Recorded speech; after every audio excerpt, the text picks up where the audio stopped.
সাদিয়া, একটা জিনিস খেয়াল করছো? কি জিনিস আন্টি? এই যে পুজো চলে আসছে, পেমা কি আমাদেরকে বলছে? না, এখন কি করা উচিত? ওর বাসায় যাওয়া উচিত।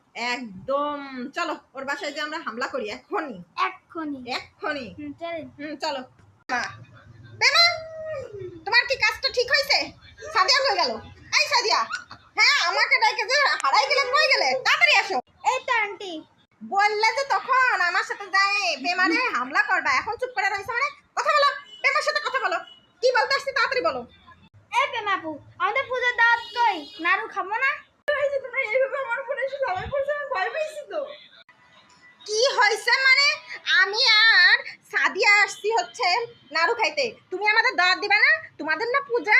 হ্যাঁ, এত কিপটা হইছো কেন? হ্যাঁ, আমি তো এখনো কোনো নাড়ু খাই না, এখনো যাই ঘুরতে যাই না, আর প্ল্যান করে রাখছি তোমার সাথে ঘুরতে যাবো। ও আন্টি চলেন আমরা যাই ড্রেস পরে আসি বাসায় যাই। ও বলে আমাকে ঘুরতে নিয়ে যাবে। চল তাড়াতাড়ি আমরা ড্রেস পরে আসি। এই তাড়াতাড়ি আমরা রেডি আসতেছি, তুমি কিন্তু থাইকো। হ্যাঁ আচ্ছা ঠিক আছে। হ্যাঁ, আল্লাহ হাফেজ। পুজো পুজো পুজো পুজো গন্ধ এসেছে তোমার আমার ভালোবাসার বং। তারপরে কি? হ্যাঁ তারপরে কি? গল্প জমেছে।